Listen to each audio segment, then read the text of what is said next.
IAS पूजा खेडकरला मोठा धक्का। UPSC कडून पूजा खेडकरची उमेदवारी रद्द। पूजाला भविष्यातील सर्व परीक्षा देण्यास मनाई। पूजा खेडकर पाठोपाठ आणखी एक IAS अधिकारी वादाच्या भोवऱ्यात। 52% दिव्यांग अमोल आवटे बास्केटबॉल कसे खेळतात? RTI कार्यकर्ते विजय कुंभार यांचा सवाल।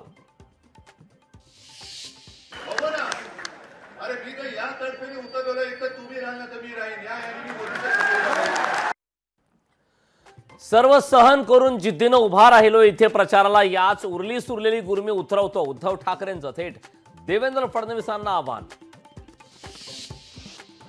अनेकांना फडणवीसांच्या नावाची कावीळ। उद्धव ठाकरेंच्या विधानावरून चित्रा वाघ यांचं प्रत्युत्तर। राजू शेट्टींकडून राज्यात तिसऱ्या आघाडीचे संकेत। जरांगे, बच्चू कडू, प्रकाश आंबेडकरांसोबत चर्चा सुरू असल्याची माहिती।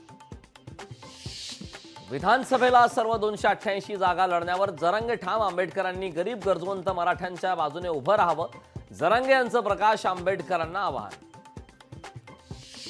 आम आदमी पार्टी राज्यातील 288 जागा लढवणार। अशोक येडे यांना बीड विधानसभेची उमेदवारी जाहीर। आपच्या कार्यकर्त्यांना कामाला लागण्याचे आदेश। शिंदे समितीच्या मुदतवाढीबाबत जरांगेंकडून मुख्यमंत्र्यांचे आभार। मुदतवाढ देऊन काम होत नाही, त्यांना काम करायला लावा। जरांगे यांचा सरकारला सल्ला। नाट्य निर्मात्याच्या फसवणुकीचा आरोप प्रकरणी जरांगे सुनावणीला कोर्टात राहणार हजर। 2 ऑगस्टला प्रथम वर्ग न्याय दंडाधिकाऱ्यांसमोर हजर राहणार।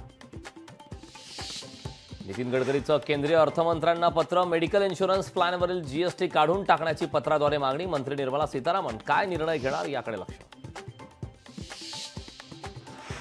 अमित ठाकरे उद्या अकोला दौऱ्यावर। जय मालोकरच्या कुटुंबियांची घेणार भेट। महाराष्ट्राच्या राजकारणात वेषांतर नवीन विषय नाही। वेषांतराच्या मुद्द्यावरून नितेश राणेंचा राऊतांना प्रत्युत्तर। ससून रुग्णालयातील रुग्णाला निर्जन स्थळी सोडल्याप्रकरणी आणखी एक डॉक्टर निलंबित। ससून रुग्णालय प्रशासनाकडून डॉक्टरचं निलंबन। लखनौ विधान भवनाला पावसाचा फटका। नगर परिषदेच्या कार्यालयातही शिरलं पावसाचं पाणी। पीओपीच्या गणेश मूर्तीवर बंदी कधीपासून? हायकोर्टाचा राज्य सरकारला सवाल। 3 आठवड्यात भूमिका स्पष्ट करण्याचे निर्देश। नाशिकमध्ये स्वराज्य संघटना आक्रमक। संभाजी महाराजांवर केलेल्या टीकेनंतर कार्यकर्ते आता आक्रमक।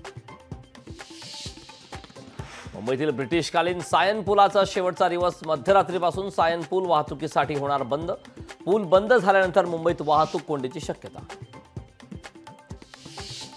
शेतकऱ्यांना टोमॅटोचे 4 पैसे मिळत असताना सरकार टोमॅटो का विकतं? सरकारनं दिल्लीत टोमॅटो विक्री थांबवावी। खासदार भास्कर भगरेंची सरकारकडे मागणी।